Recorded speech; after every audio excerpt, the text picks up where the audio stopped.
After 2 days, it was the Passover and the Feast of Unleavened Bread, and the chief priests and the scribes sought how they might take him by trickery and put him to death. Not during the feast, lest there be an uproar of the people. And being in Bethany at the house of Simon the leper, as he sat at the table, a woman came having an alabaster flask of very costly oil of spikenard. Then she broke the flask and poured it on his head. But there were some who were indignant among themselves. Why was this fragrant oil wasted? For it might have been sold for more than 300 denarii and given to the poor. And they criticized her sharply. Let her alone. Why do you trouble her? She has done a good work for me. For you have the poor with you always, and whenever you wish, you may do them good. But me you do not have always. She has done what she could. She has come beforehand to anoint my body for burial. Assuredly, I say to you, wherever this gospel is preached in the whole world, what this woman has done will also be told as a memorial to her. Then Judas Iscariot, one of the 12, went to the chief priests to betray him to them. And when they heard it, they were glad and promised to give him money. So he sought how he might conveniently betray him. Now on the first day of unleavened bread, when they killed the Passover lamb, his disciples said to him, "Where do you want us to go and prepare, that you may eat the Passover?" And he sent out 2 of his disciples and said to them, Go into the city, and a man will meet you carrying a pitcher of water. Follow him.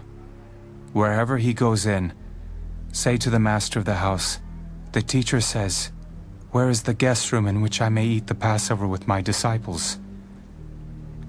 Then he will show you a large upper room, furnished and prepared. There, make ready for us.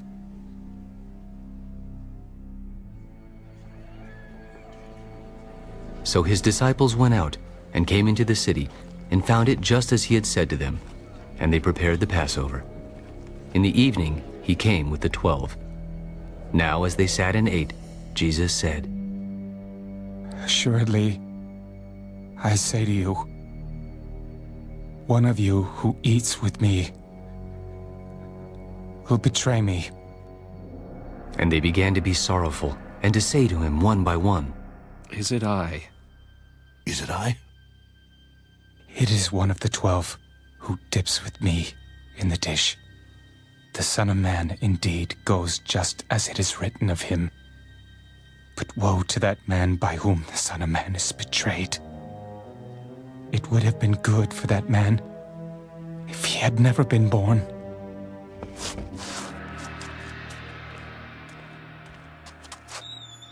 And as they were eating, Jesus took bread, blessed and broke it, and gave it to them.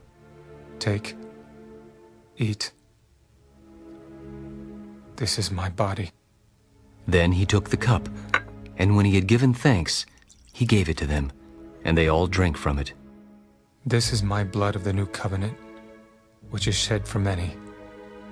Assuredly, I say to you, I will no longer drink of the fruit of the vine until that day when I drink it new in the kingdom of God. And when they had sung a hymn, they went out to the Mount of Olives. All of you will be made to stumble because of me this night.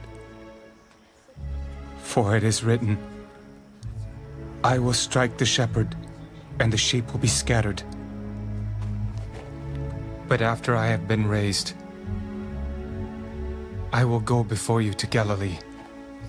Even if all are made to stumble, yet I will not be. Assuredly, I say to you that today, even this night, before the rooster crows twice, you will deny me 3 times. But he spoke more vehemently. If I have to die with you, I will not deny you. And they all said likewise.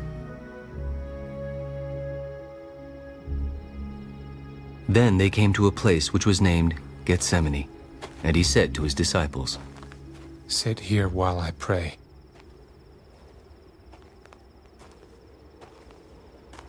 And he took Peter, James, and John with him, and he began to be troubled and deeply distressed.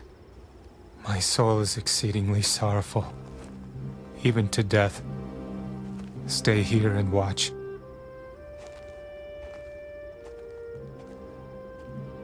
He went a little farther and fell on the ground and prayed that if it were possible, the hour might pass from him. Abba, Father, all things are possible for you. Take this cup away from me. Nevertheless, not what I will, but what you will.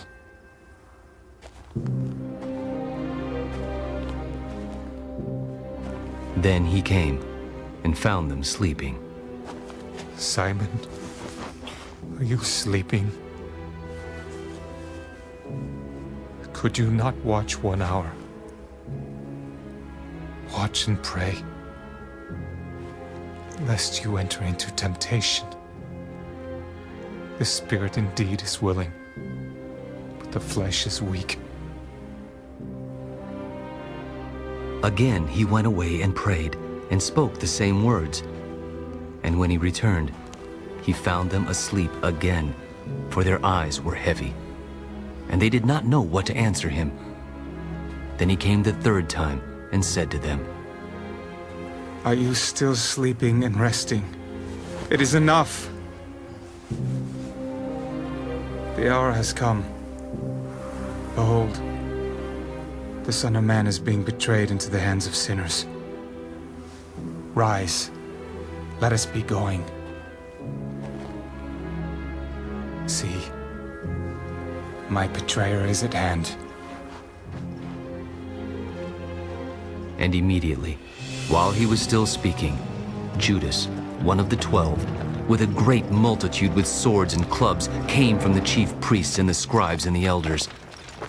Now his betrayer had given them a signal. Whomever I kiss, he is the one. Seize him and lead him away safely. As soon as he had come, immediately he went up to him Rabbi, Rabbi. and kissed him. Then they laid their hands on him and took him. And one of those who stood by drew his sword and struck the servant of the high priest and cut off his ear. Then Jesus answered and said to them, Have you come out as against a robber, with swords and clubs to take me?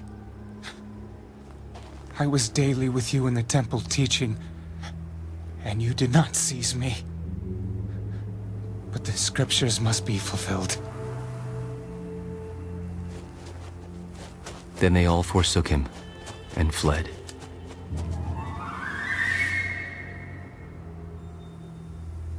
Now, a certain young man followed him, having a linen cloth thrown around his naked body.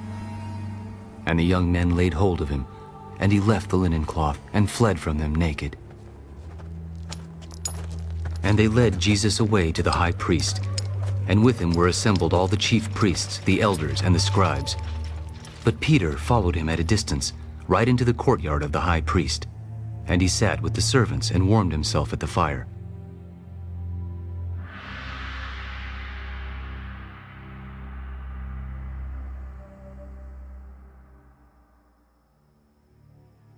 Now the chief priests and all the council sought testimony against Jesus to put him to death, but found none.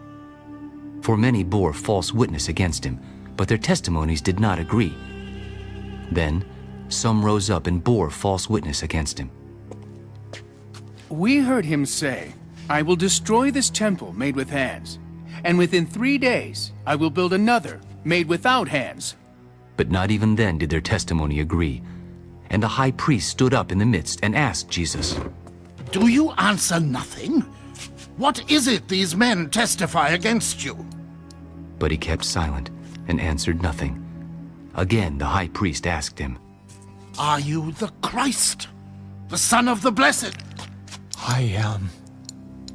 And you will see the Son of Man sitting at the right hand of the power and coming with the clouds of heaven. Then the high priest tore his clothes. What further need do we have of witnesses? You have heard the blasphemy. What do you think? And they all condemned him to be deserving of death. Then some began to spit on him, and to blindfold him, and to beat him. Prophesy! And the officers struck him with the palms of their hands. Now as Peter was below in the courtyard, one of the servant girls of the high priest came. And when she saw Peter warming himself, she looked at him and said, You also were with Jesus of Nazareth. I neither know nor understand what you are saying. And he went out on the porch, and a rooster crowed. And the servant girl saw him again, and began to say to those who stood by. This is one of them. But he denied it again. And a little later, those who stood by said to Peter again, Surely you are one of them, for you are a Galilean and your speech shows it. Then he began to curse and swear. I do not know this man of whom you speak. A second time, the rooster crowed. Then Peter called to mind the word that Jesus had said to him. Before the rooster crows twice, you will deny me 3 times.